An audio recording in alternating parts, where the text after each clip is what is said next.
Buenas tardes, nos volvemos a encontrar con los compañeros de las universidades de Misiones, de Tucumán, de Córdoba, de Villa María, de Río Cuarto, de Cuyo y la Universidad Nacional Arturo Jaureche y por supuesto los compañeros que están acá en la Universidad Nacional de Lanús. La tarde ha sido muy movida, todo el mundo ya sabe o está por lo menos inquieto por saber lo que es cláusula Rufo, stay, holdout y todas estas cosas raras, pero tenemos que agradecerle al juez Griesa nuevamente y a la Corte Republicana de Estados Unidos por esta capacidad de motivación que tienen para que todos los compañeros, los dirigentes en el territorio, conozcan, aprendan economía. Vygotsky, un educador de fuste, planteó alguna vez que para aprender algo era importante que resultara significativo para el alumno, para aquel que estaba estudiando. Bueno, el juez y la Corte han sido en este sentido unos grandes colaboradores porque han hecho que la economía sea muy significativa. Ha motivado el discurso, ha motivado el debate y afortunadamente lo que estamos tratando con una jornada como la de hoy dentro del conjunto de clases del programa Formarnos es que la economía no sea un instrumento de pocos, sino que todo el pueblo participe en este tema que es importante a todos, la producción, la distribución y el consumo de bienes y servicios. Para finalizar la tarde y como gran motivador de lo que va a ser la discusión que sigue en nuestras aulas virtuales en los próximos 15 días, yo quisiera presentarles a la magíster Silvina Batakis, quien es ministra de Economía de la provincia de Buenos Aires, además fue anteriormente subsecretaria de Hacienda, jefa de Gabinete de Asesores del Ministerio de Economía, directora de Zonas Francas y directora provincial de Estudios Económicos. Silvina es licenciada en Economía, máster en Finanzas Públicas Provinciales de la Universidad Nacional de La Plata y máster en Economía Ambiental de la Universidad de York de Inglaterra. Silvina también es hincha de Boca. Uy, no, eso es para los amigos nomás, no tenía que decirlo. Pero y es, aparte de esto, aparte de funcionaria, es una funcionaria comprometida con los compañeros del territorio. Así que bienvenida, Silvina.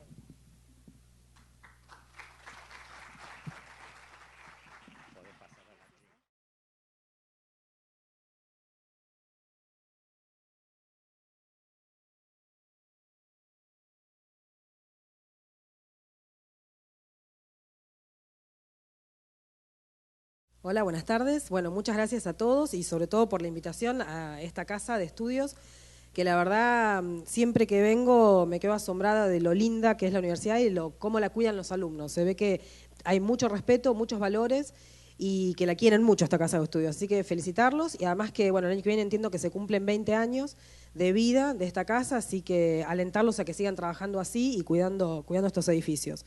Bueno, de Boca, si quieren, podemos hablar después, pero que también es un lindo tema para hablar. Pero, bueno, ahí Nerio recién decía que la economía no sea un instrumento para unos pocos. Mencionó él una frase así, dijo. Y la verdad que nosotros, por lo menos desde que el gobernador Daniel Scioli llegó al gobierno, el primer objetivo que nos puso es que efectivamente la economía esté al servicio de la sociedad, al servicio de la comunidad, como decía Perón. Y en ese sentido, lo que nosotros tratamos de hacer es que efectivamente el Ministerio de Economía sea un ministerio abierto, y este Ministerio de Economía abierto, lo que hacemos efectivamente es que el ministerio tiene que moverse hacia los otros ministerios y estar al servicio de los ministros para que efectivamente sean estos ministros los que puedan estar al servicio de la necesidad y que sean efectivamente los que implementan las políticas públicas que quiere implementar cada uno de los gobernadores. Esa es la concepción que nosotros tenemos de la economía. Pero básicamente en la concepción del gobernador, desde la economía, siempre hubieron 3 ejes o 3 objetivos. Y estos 3 ejes y estos 3 objetivos, creo que lo importante para decir es que la economía no es algo aséptico que no tiene nada que ver con la política, ¿sí? La economía, por más que los economistas muchas veces nos esforzamos en decir que somos autónomos de todo, no es cierto esto. Entonces, Cualquiera que esté estudiando economía tiene que entender que lo que está estudiando detrás tiene una ideología, ¿sí? Y cuando nosotros nos recibimos como economistas, tenemos que ponernos al servicio de eso que creemos, ¿sí? Y me parece que formar cuadros técnico-políticos que efectivamente entiendan que con la economía se construye y se defiende esa ideología es importante. Por eso estos 3 objetivos que el gobernador siempre tuvo presente se corresponden básicamente con una doctrina peronista que tienen que ver con la distribución del ingreso, con el fortalecimiento de un mercado interno y con aumentar el valor agregado de la producción. Estos fueron los 3 objetivos que el gobernador Daniel Scioli nos propuso y nos impuso, que sí o sí, a través de la política económica provincial, teníamos que lograr, ¿sí? La distribución del ingreso, como ustedes saben, obviamente es una premisa del gobierno peronista, de todo gobierno peronista. Este gobierno nacional es el gobierno que más distribución del ingreso ha hecho en todo este periodo democrático que hemos tenido. Pero lo importante acá es que muchos se llenan la boca hablando de inclusión social y de distribución del ingreso, y no es lo mismo que cuando uno está creciendo en un país se genere o se produzca riqueza y esa riqueza se derrame hacia las distintas clases sociales, ¿sí? Nosotros no podemos permitirnos, como peronismo, que solamente la distribución del ingreso se genere por el derrame del crecimiento, ¿sí? Es como que nosotros nos podemos permitir que este vaso se llene de agua y sea para una sola persona, excepto cuando se rebalse y esas gotas sean para las otras personas, ¿sí? El peronismo no pretende esto de la economía, ¿sí? Lo que pretende el peronismo es que efectivamente esta botella de agua pueda ser distribuida entre toda la sociedad. Entonces lo que hace el peronismo para hacer distribución del ingreso efectivamente es forzar la distribución del ingreso, no esperar a que haya crecimiento y que la naturaleza haga que haya derrame hacia algunos sectores, ¿sí? Nosotros, para forzar esta distribución del ingreso, utilizamos muchas herramientas en el Ministerio de Economía, ¿sí? Pero también lo que hay que saber es que cuando uno pasa del derrame a forzar esta distribución del ingreso, se generan muchas pujas, ¿sí? Y uno tiene que tener el valor y la convicción política para afrontar esas pujas sociales, que no son otra cosa que pujas de poder, que se dan en todos los gobiernos peronistas, es cuando más pujas de poder tenemos. Muchos dicen, bueno, son más confrontativos. Somos más confrontativos porque efectivamente queremos forzar y llegar a esta distribución del ingreso. El fortalecimiento del mercado interno, claramente, que nos plantea el gobernador Daniel Scioli, tiene que ver con una convicción y con un hacer político a nivel nacional de que efectivamente nosotros teníamos que tener un mercado interno y no estar dependiendo del mercado externo para hacer crecer nuestra producción. Entonces, cuando el gobernador nos plantea esto, claramente lo que se hizo en la provincia es utilizar la herramienta que teníamos al alcance, que es la masa de empleados públicos que tiene la provincia. Lo que se hizo ahí fue formalizar el trabajo en negro que había dejado la gestión anterior y fortalecer el salario, ¿sí? Fortaleciendo el salario y fortaleciendo el salario acompañando al sector privado y acompañando al sector nacional es cuando efectivamente nosotros logramos tener un mercado interno. Ese mercado interno es la demanda interna de un país y hace al valor agregado nacional. Y lo tercero es aumentar el valor agregado. ¿Por qué? Porque siempre el peronismo entendió que el problema de la economía argentina tiene que ver con las estructuras desequilibradas, ¿sí? Esto que es una teoría de larga data ya en la teoría económica argentina, lo que nos dice es que efectivamente cuando hay un poder económico, ¿sí?, que tiene una productividad muy alta respecto de otro, ese poder económico va a tratar de concentrar toda la producción, todas las fuerzas laborales para poder producir más. Y lo mismo eso va a ir acarreando a todos los servicios financieros para que ayuden a esa producción. Y la producción industrial, en este caso en Argentina, que es la que siempre necesitó de la ayuda del Estado, es la que queda relegada porque no tiene la competitividad necesaria como para llegar a esa productividad tan alta que tiene el sector agropecuario. Esos 3 eran los objetivos que el gobernador tenía en mente cuando decide llevar adelante su gestión. Y efectivamente creo que nosotros en este año o el año pasado empezamos a ver que dieron frutos, ¿sí?, todas las políticas que fuimos llevando.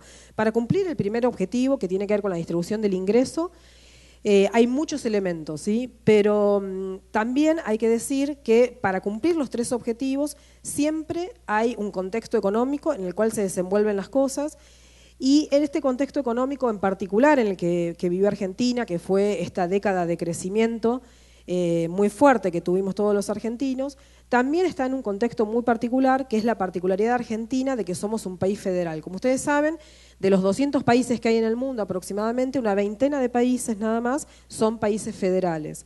Entonces, nosotros cuando estudiamos en los libros de economía cuáles son las competencias que tienen los distintos gobiernos, ¿sí? Un gobierno subnacional o un gobierno nacional, sabemos que hay competencias que son claramente del gobierno nacional. ¿Sí? La defensa externa es claramente de los países soberanos, ¿sí? No puede ser una competencia de un gobierno subsoberano.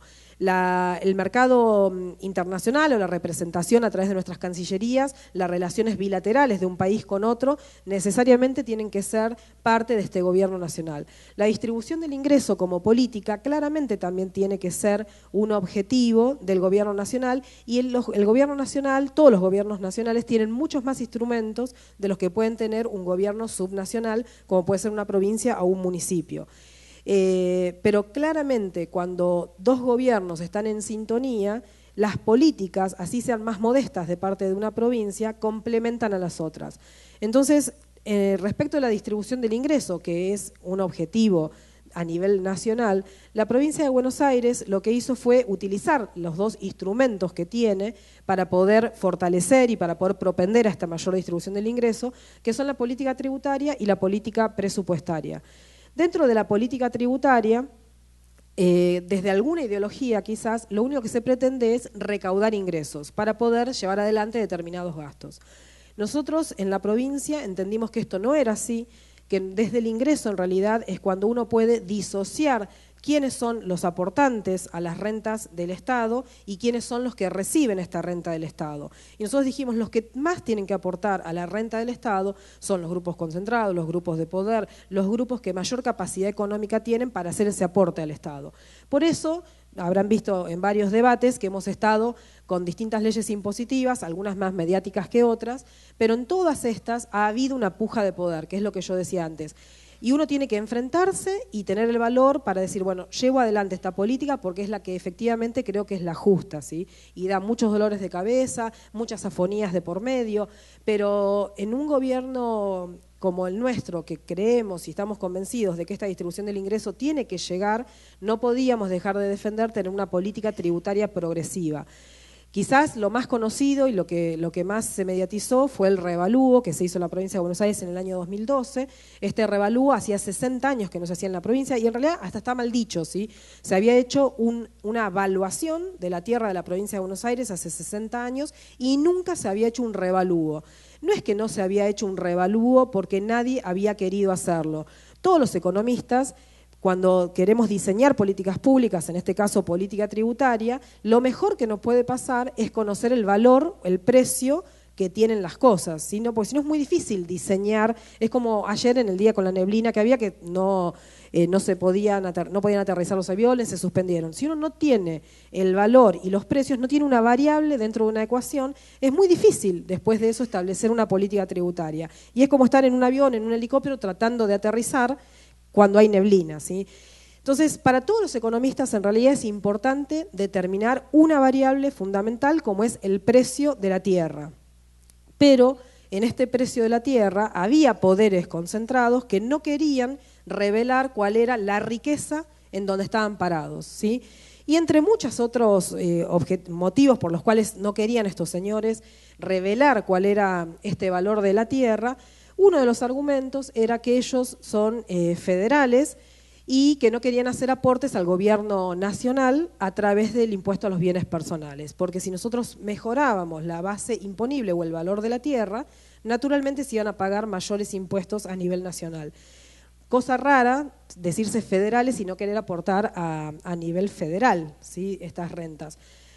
Nosotros estuvimos un mes debatiendo, discutiendo con afonías de por medio este revalúo que para nosotros era tan necesario, pero no solamente necesario por esta cuestión técnica de tener esta variable, sino porque era justo, ¿sí? Había campos en la provincia de Buenos Aires con valuaciones muy, muy bajas, áridos, cerca de Mar de Plata o toda la zona costera que no se puede trabajar la tierra, que pagan muchos más impuestos que la zona núcleo, por ejemplo. Claramente en la zona núcleo hay mucho más poder económico del que puede haber en una zona rural con una tierra árida, ¿sí?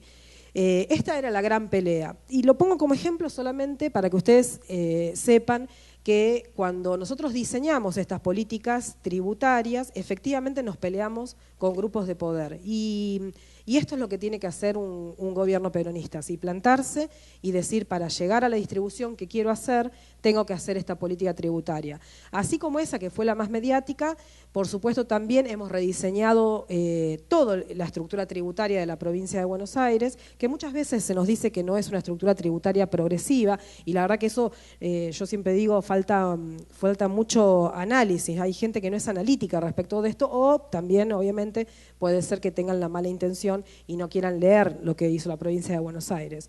La provincia de Buenos Aires, como ustedes saben, es la provincia que concentra el 57-58% del valor agregado industrial del país, y ya esto hace que sea muy difícil compararla productivamente y tributariamente con el resto de las provincias. También tenemos el 33% del valor agregado agropecuario en la provincia de Buenos Aires, pero dentro de nuestro Producto Bruto, el valor agropecuario, dependiendo del año, pero es entre el 5 y el 8%. Esta estructura tributaria, esta estructura productiva de la provincia de Buenos Aires hace que devenga natural una estructura tributaria cuya fortaleza está dada en un impuesto que es el impuesto sobre los ingresos brutos. Siempre se criticó mucho el impuesto sobre los ingresos brutos, sobre todo cuando se hacen foros de países federales, entre estos 20 países, 25 países federales, diciendo que es un impuesto que es en cascada, que es piramidal y que es distorsivo, ¿sí? Y lo que hizo el gobernador Daniel Scioli a través de nosotros en el Ministerio de Economía, a través del equipo, es diseñar de tal forma este impuesto sobre los ingresos brutos para que efectivamente el primer eslabón de la cadena tenga impuestos más chicos y sea el último eslabón de la cadena el que concentre las tasas más altas, además de hacer una diferenciación por cadenas productivas, con esto dando incentivo a distintas cadenas productivas para que tengan mayor complejidad en la hora productiva. Todo esto para tratar efectivamente de que la provincia de Buenos Aires sea la provincia que está a la vanguardia de entender que tenemos una estructura desequilibrada, una estructura productiva desequilibrada, con competitividades distintas, con ganancias distintas, y haciendo que esta cadena de valor sea cada vez más compleja. ¿Y por qué efectivamente queremos tener más industria los gobiernos peronistas? ¿Sí? ¿Por qué se han creado distintos organismos para promover, organismos y legislación para promover la industria? Instrumentos financieros, etcétera. Porque claramente cuando nosotros tenemos una cadena productiva compleja, da mayor trabajo y más estabilidad a ese trabajo. No se puede precarizar el trabajo, ¿sí? Y este es uno de los grandes objetivos que tenemos que tener todos los que de alguna forma tenemos la responsabilidad de estar en un gobierno, dar trabajo, ¿sí? Yo en algún momento escribí una nota que es gobernar es dar trabajo, es crear fuente de trabajo. Y básicamente esto, estamos todos convencidos, los que estamos hoy en este gobierno. Por eso, desde la gestión del gobernador Daniel Scioli, lo que se hizo fue apuntalar este concepto que claramente se hace a nivel nacional para que la provincia de Buenos Aires acompañe este modelo macroeconómico de crecimiento. Esto por el lado de la política tributaria. Por el lado del gasto, no me gusta hablar de gasto en realidad a mí, me gusta hablar de inversión. Nuestro presupuesto está volcado hacia las áreas más vulnerables, hacia los sectores más vulnerables, hacia las comunidades más vulnerables que tiene la provincia de Buenos Aires. Y efectivamente con esto lo que logramos es lo que muchos no entienden. Yo a veces me hacen notas algunos periodistas en la radio y me preguntan, bueno, me dice, yo vivo en la provincia de Buenos Aires, pago mis impuestos y no veo que me vuelva a mí, ¿no? Y yo me quedo pensando, y a un periodista en particular le digo, me alegro, porque efectivamente entonces está bien lo que estamos haciendo, ¿sí? Vos sos el que tenés que aportar, y efectivamente lo que nosotros recibimos de ese aporte tiene que ir a los sectores más vulnerables. No quiere decir que la provincia o cualquier estado no tenga responsabilidad con sus 40 millones de habitantes o los 16 millones de habitantes que tiene la provincia de Buenos Aires. Claramente tenemos responsabilidades con todos los habitantes, ¿sí? Con estos 16 millones de habitantes tenemos una responsabilidad de seguridad enorme, que es uno de los ítems que más se reclaman hoy en día en todas las encuestas. Y en ese es una responsabilidad indelegable del Estado para todos los habitantes de la provincia de Buenos Aires. Pero claramente de estos recursos que aportan las zonas más ricas de la provincia de Buenos Aires, no van a recibir el 100% de lo que aportaron, porque de ese aporte, mucho de ese aporte lo van a recibir las zonas que no pueden acceder a la educación, a la salud, de otra forma que no sea a través del Estado, ¿sí? Entonces, a través de esta disociación entre cómo se forman los ingresos y hacia dónde formamos los ingresos, es que nosotros repensamos continuamente nuestro presupuesto. El presupuesto de la provincia de Buenos Aires tiene aproximadamente 200.000 millones de pesos, ¿sí? El año pasado fue aprobado por 183.000 millones de pesos, y de estos 200.000 millones de pesos, aproximadamente el 70% están dedicados a servicios que da la provincia, como cualquier otra de las provincias, ¿sí? Las provincias en Argentina nos caracterizamos por dar los servicios de salud, de educación, de seguridad, de justicia, y esto hace que seamos prestadores de servicios que son mano de obra intensivos, que tengamos muchos docentes, que tengamos médicos, que tengamos enfermeros, que tengamos auxiliares de escuela, que tengamos policías, jueces, etcétera. El 70% aproximadamente de nuestro presupuesto se destina efectivamente a estos servicios. El 52% del presupuesto es salarios, ¿sí? de todas estas personas que brindan estos servicios. Y muchas veces se nos critica a las provincias que tenemos demasiados salarios. Gasto salarial o gasto en personal. Y la verdad que nosotros, insisto con esto, no es un gasto, ¿sí? Educar es una inversión, no es un gasto, ¿sí? Es inversión. Dar seguridad es inversión, dar salud es inversión. Y todo esto se da solamente si tenemos personas capacitadas que puedan llevarlo adelante. La provincia de Buenos Aires tiene aproximadamente 600.000 empleados públicos, y esto hace que, bueno, como ustedes ven, es una magnitud enorme, ¿sí? Nosotros siempre decimos que la provincia de Buenos Aires es la provincia del 40%, y es el 39% de la población, les dije recién el 57% del valor agregado industrial, pero también tenemos pobreza, ¿sí? El 34% aproximadamente de la pobreza que tiene el país está radicada en la provincia de Buenos Aires, y por eso es que nuestro presupuesto tiene que estar dedicado a cubrir estas situaciones de vulnerabilidad. Eso no quiere decir que, por supuesto, no tratemos de cubrir el otro objetivo, que es el de más largo plazo, el más estructural, que es generar trabajo a través del valor agregado industrial, ¿sí? La provincia de Buenos Aires, la verdad que en eso ha sido pionera, en las políticas industriales. En estos años se duplicaron los parques industriales de la provincia y además se crearon distintas herramientas de la legislación para hacer promoción de la industria y además instrumentos financieros para promover el crecimiento industrial y el empleo, efectivamente. Este proyecto de más largo plazo es el que efectivamente nos va a poner en un piso para empezar el desarrollo, ¿sí? Esta última década ha sido una década de crecimiento, de distribución del ingreso, y efectivamente lo que viene tiene que ser ponernos en un estadio del desarrollo, ¿sí? Que no puede ser, no lo podemos alcanzar si efectivamente no teníamos el crecimiento que tuvimos antes, ¿sí? Si no teníamos el mercado interno fortalecido, que no solamente es un mercado interno fortalecido por las políticas provinciales, como yo les decía. Efectivamente, esto está en un contexto nacional y es una competencia del gobierno nacional mejorar la distribución del ingreso entre todo el país y además fortalecer el mercado interno. Y esto se ha hecho con distintas políticas a nivel nacional. Claramente lo más conocido es la asignación universal por hijo, que es un nuevo derecho que ya está instalado y nadie duda de que puede volverse atrás, pero que efectivamente hace al fortalecimiento del mercado interno. Yendo por ahí de vuelta al presupuesto de la provincia de Buenos Aires en estos últimos años ha hecho emisiones de deuda con legislación neoyorquina también, así como la legislación nacional, por ahí con algunas variantes, pero también hemos hecho emisiones de deuda. Nosotros estamos convencidos que las emisiones de deuda son porque se necesita herramientas de financiamiento de infraestructura, ¿sí?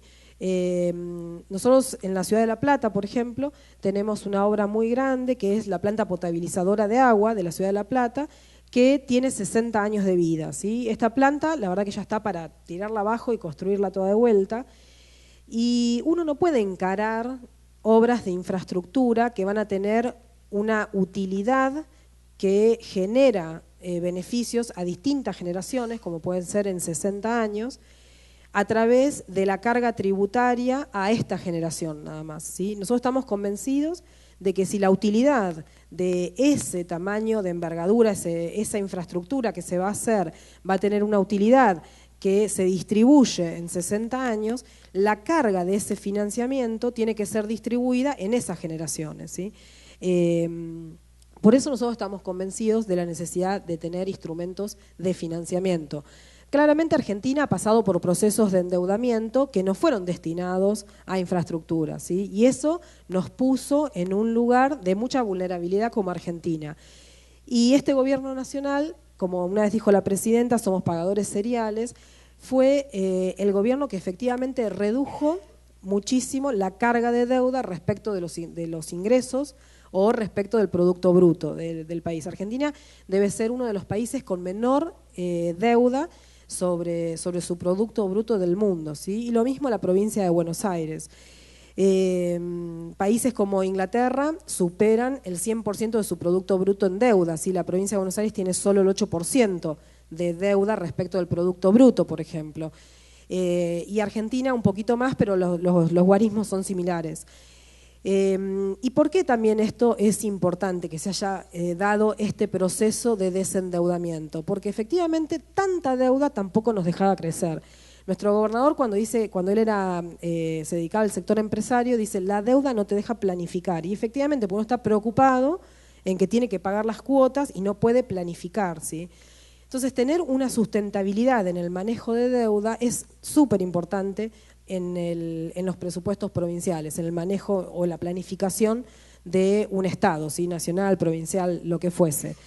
Y esto también nos deja muy bien parados para el futuro, ¿sí? Porque nosotros los servicios de deuda que se paguen, ya sean las cuotas de capital o las cuotas de los intereses, la verdad que van a ser muy fáciles. Y en este sentido, lo que hay que destacar es que efectivamente Argentina siempre honró sus deudas, este gobierno honra las deudas, las viene honrando y no solamente ha dado muestra de que honra sus compromisos, sino que efectivamente avanzó en temas que no se habían resuelto todavía, como pueden ser el Club del París, los juicios que teníamos internacionales en los juzgados del Banco Mundial, en el CIADI, y también queríamos resolver este tema que quedó acá pendiente y que necesariamente tenía que quedar pendiente porque, como también se menciona acá, que en estos días todos aprendimos rápidamente un montón de cláusulas financieras y algunas palabras en inglés. La cláusula Rufo, que es esta cláusula que hasta el 31 de diciembre nos dice que si se hace una mejor oferta a otro bonista, tenedor del mismo bono que tiene otra persona, se tiene que mejorar también este pago a esta otra persona. Nos impedía que efectivamente pudiéramos hacer una mejor oferta a los holdouts, sin por ahí entrar, si se quiere, en juicios de valor de lo que fue la sentencia, ¿sí? Yo escuchaba, me gusta ver series, y en una serie americana en donde se hablaba respecto de las leyes del sistema judicial de Estados Unidos, un padre que había visto morir a su hijo en algo que claramente había sido un asesinato, y el juez falla a favor del asesino y el padre llorando le pregunta ¿por qué al juez? Y dice, porque yo me atuve a la ley, no a la justicia.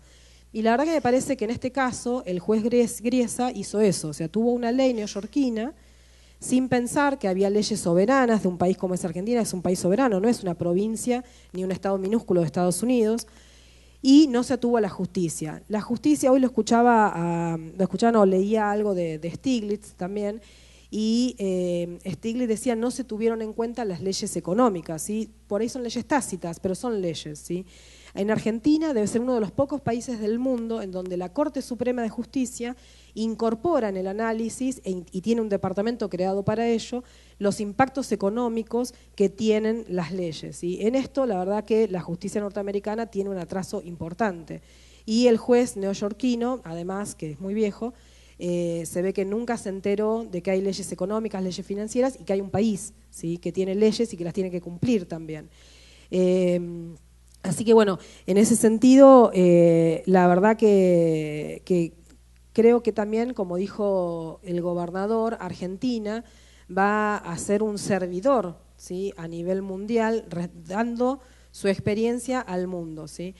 Yo tengo por ahí una digresión, pero digo, yo mi apellido es griego, tengo parientes en Grecia, y la verdad que cuando Grecia estuvo y sigue todavía con una crisis económica terrible, el ejemplo es Argentina, ¿sí?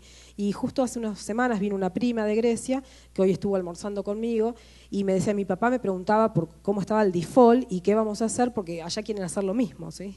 Y la verdad que me parece que Argentina va a servir de ejemplo en esto de los fondos buitres. Los fondos buitres son usureros, no es gente que le haya prestado plata ni a Argentina, ni a la provincia, ni a nadie de Argentina, ¿sí? Compraron bonos defaulteados a 2 centavos cada 100 dólares, y ahora el juez Griesa convalida una usura, no una ganancia, una usura del 1.600%, ¿sí? Y esto lo tenemos que entender todos a nivel mundial. Es cierto que es muy difícil, porque es como un ratón peleándose con una manada de elefantes, Argentina en este caso. Pero la verdad que creo que va a servir como ejemplo y que puede marcar un camino a seguir. Por otra parte, también tener la tranquilidad, la presidenta antes de ayer, cuando firmamos el programa de desendeudamiento, decía, tenemos que tener la tranquilidad de que Argentina tiene todo para crecer, ¿sí? No es inevitable crecer, ¿sí? Esto también es importante decirlo, porque puede venir cualquier político a decir Argentina total tiene esto va a crecer. No es inevitable, lo mismo que no es inevitable la distribución del ingreso, ni es inevitable el desarrollo, ¿sí? Las cosas se producen porque hay políticos que las llevan adelante, no porque sean inevitables. Pero efectivamente Argentina tiene muchas condiciones para crecer si hay voluntad política para que estas cosas todas engarcen y crezcamos, ¿sí? y nos desarrollemos. Argentina tiene materia gris, Argentina tiene un sector energético por desarrollar que nos va a dar independencia económica de muchos de estos países donde son los fondos buitres, a los cuales les vamos a dejar de comprar y genera mucho ruido. Argentina tiene todo un territorio que efectivamente es producible, ¿sí? Desde San Juan a Misiones, a Tierra del Fuego, a La Pampa, a la provincia de Buenos Aires, tiene territorio producible, ¿sí?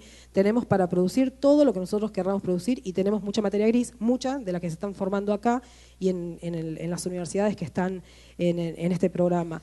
Así que creo que sí tenemos que desdramatizar el tema de los holdouts y poner el hombro todos y mirar para adelante. Por eso también me parece que ayer los mercados financieros, cuando hicieron el cierre de lo que había sido la jornada, no mostraban pánico, ¿sí? Sí, obviamente hubo un deterioro de las variables financieras, pero no mostraban pánico. Uno miraba las pantallas y no mostraban pánico, ¿sí? Y de hecho a última hora hasta hubo una pequeña mejoría en los bonos. Nosotros por ahí miramos más los bonos de la provincia, que son los que más conocemos, pero la verdad que hasta había habido una pequeña mejoría. El juez, como ustedes saben, pidió que se siga negociando. Me parece que no hay mucho más para negociar, claramente. Pero sí nosotros necesitamos llegar hasta el 1 de enero para evitar esta cláusula Rufo, que efectivamente si no hubiese sido muy doloroso para todos los argentinos. Así que me parece que en este sentido hay que desdramatizar bastante. Y bueno, hoy el gobernador, yo no lo escuché, pero por ahí mi jefe de prensa me comentaba que el gobernador había dicho que bueno, que esto tiene que ser un nunca más de los buitres, ¿sí? La verdad que esta es la gran pelea que tenemos que dar todos, me parece, que los buitres nunca más puedan hacer esto con un país como Argentina, como lo han hecho antes con algún país africano o con algún otro país de Latinoamérica. Y todos tenemos que mirar para adelante y poner lo mejor de uno. Muchas gracias.